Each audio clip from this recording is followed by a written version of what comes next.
దేవునికి మహిమ కలుగునుగాక.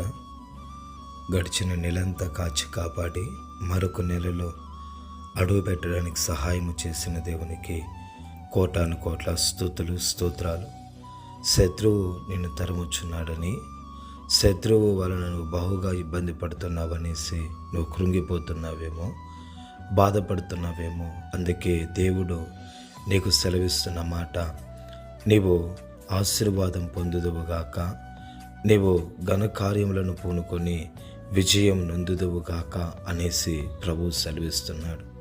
గమనించినట్లయితే గనక ఈ మాట సౌలు దావీదుతో అంటాడండి. యాక్చువల్గా చూసినట్లయితే గనక దావీదును సౌలు శత్రువుగా భావించి అనేక దినాలు కొండలలో, లోయలలో, అరణ్య ప్రదేశాల్లో తరుముతూ ఉంటాడు సౌలు దావీదు. అయితే చూసినట్లయితే కనుక శత్రువే చూసి అంటున్నాడు దావీదుని, నీవు ఘన కార్యములను పూనుకొని విజయం నొందుదువుగాక అనేసి దేవుడు శత్రువు నోటి ద్వారానే పలికిస్తున్నాడండి.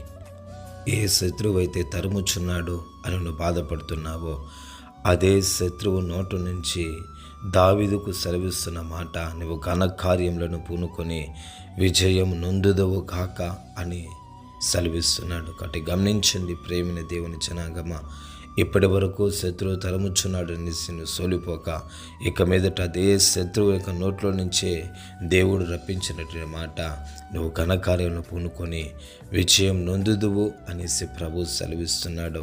కాబట్టి నువ్వు చేసే ప్రతి కార్యము అది ఘనకార్యముగా దేవుడు మార్చి నిశ్చయముగా నువ్వు విజయం పొందేటట్లుగా దేవుడు నీకు నిశ్చయముగా సహాయం చేసి కాచి కాపాడునగాక.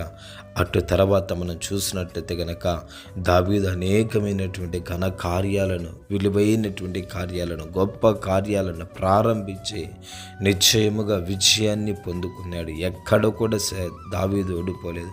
ఈ రాజు అయిన తర్వాత అనేకమైన యుద్ధ పరిస్థితుల్లో, తన కుమారుడిని అబ్షాలోము తరిమినటువంటి పరిస్థితుల్లో, తన కుమారుడిని అబ్షాలోముతో యుద్ధము చేసిన పరిస్థితుల్లో ఎక్కడ కూడా దావీదు ఓడిపోలేదు. కారణం ఏమంటే, అదే ఏ శత్రువు అయితే ఇబ్బంది గురి చేస్తున్నాడని బాధపడుచున్నామో, అదే శత్రువు నోటి నుంచే దేవుడు చెప్తున్నాడో, దావీదుకి ఇచ్చిన వాక్కు నువ్వు విజయం పొందుతావనేసి దేవుడు సెలవిచ్చాడు. అదే ప్రకారంగా, ఆ మాట ప్రకారంగా దేవాతి దేవుడు నిశ్చయంగా దావీదుకు సంపూర్ణమైనటువంటి విజయమును అనుగ్రహించాడండి. కాబట్టి గమనించండి ప్రేమిన దేవుని యొక్క జనాంగమా, అటువంటి విజయము మనము పొందుకోవాలా? అటువంటి విజయాన్ని, ఘనకార్యాలను పూనుకొని విజయం సాధించాలని ఆశపడుతున్నావా? అయితే నువ్వు దేవుని వైపు చూడు, ఆయన యొక్క మార్గాన్ని వెతుకు, ఆయన వైపు చూడు. నిశ్చయముగా ఆయనకి ఇష్టడుగా నీవు ఉండు. నిశ్చయముగా నీవు కూడా దావీదు ఎలాగైతే ఘనకార్యాలను పూనుకొని అటువంటి విజయమును దేవుడు నీకు కూడా అనుగ్రహించి కృప చూపి కాచి కాపాడునగాక. సర్వశక్తిమంతుడా యేసయ్యా, మీకు స్తోత్రాలు వందనాలు చెల్లిస్తున్నాం నాయన. దావీదు ఎలాగైతే నా ప్రభువా ఘన కార్యాలను పూనుకునే విజయం పొందే కృపనిచ్చావు, అదే పోలి తండ్రి స్తోత్రం. ఒక్కొక్క బిడ్డ తన జీవితంలో ఘనమైనటువంటి కార్యాలను పూనుకుని విజయం పొందుకునే కృపను నాయన ప్రతి బిడ్డకు కూడా మీరు అనుగ్రహించి సహాయం చేయవలసిందిగా మమ్మల్ని మేము తగ్గించుకుంటూ మీ నామమును మాత్రమే హెచ్చిస్తూ యేసు నామంలో అడిగి పొందుకొని ఉన్నాము పవిత్ర తండ్రి. ఆమేన్, ఆమేన్.